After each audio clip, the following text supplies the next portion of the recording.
I never liked the damsel in distress trope. Not because it's old or cliche, but because of what it does.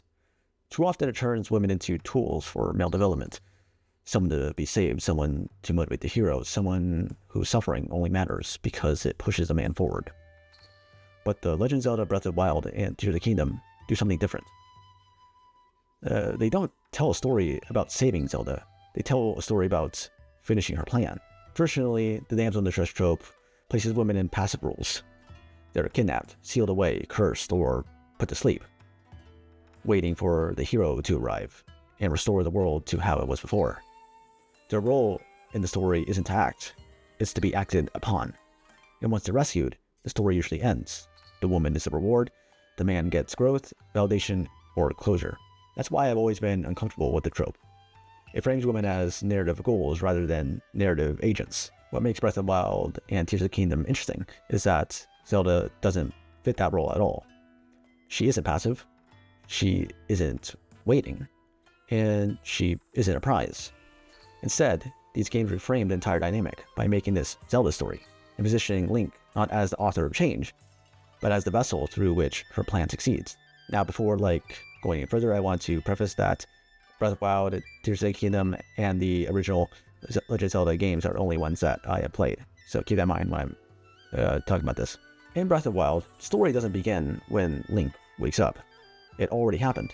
Hyrule fell, the champions died, and they failed.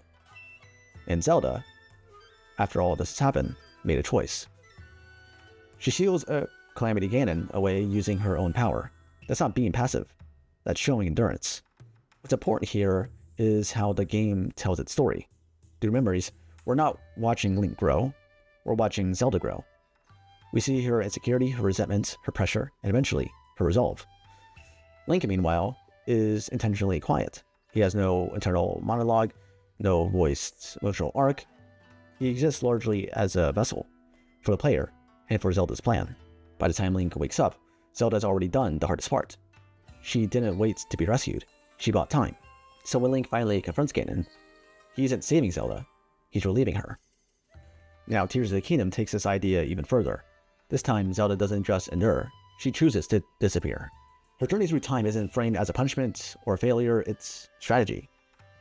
She understands the scope of the threat, and she understands something Link can't. That saving the future requires personal cost. So she makes the choice, removing herself from the present in order to ensure Hyrule survives at all. What matters here is that this decision is never taken away from her.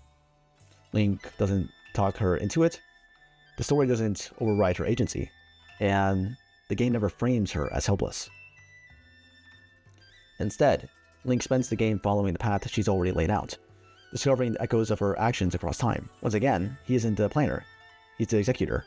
Now, this doesn't mean Link is unimportant, far from it. Link matters because he's trusted. Zelda believes in him enough to make her plan possible. She prepares the world for his arrival, leaving behind tools, guidance, and hope. Link doesn't overwrite her story, he carries it. That distinction is everything. This isn't a narrative where a man proves himself worthy of a woman. It's a narrative where two people trust each other, to shoulder different parts of the same burden. Breath of the Wild and Tears of the Kingdom don't completely abandon the damsel in distress trope, they transform it. Zelda isn't someone waiting to be saved. She's someone who already acted, already sacrificed, and already chose the future over herself. And Zelda isn't Link's reward, nor is Link Zelda's reward. He isn't her rescuer in the traditional sense. He's her partner. In reframing that trope this way, these games allow Zelda to be more than someone worth saving. They allow her to be someone worth listening to. Thank you for watching this video. If you want to see more videos like this, please like and subscribe. And please follow me on Twitch, where I play games and we can have conversations like this back and forth. Please follow me on my socials, Instagram, TikTok, Twitter, X, whatever you call it. And that's the end of this video. Hope everyone have a rest of your day. Hope you stay happy and healthy. And I'll see you next time. Goodbye.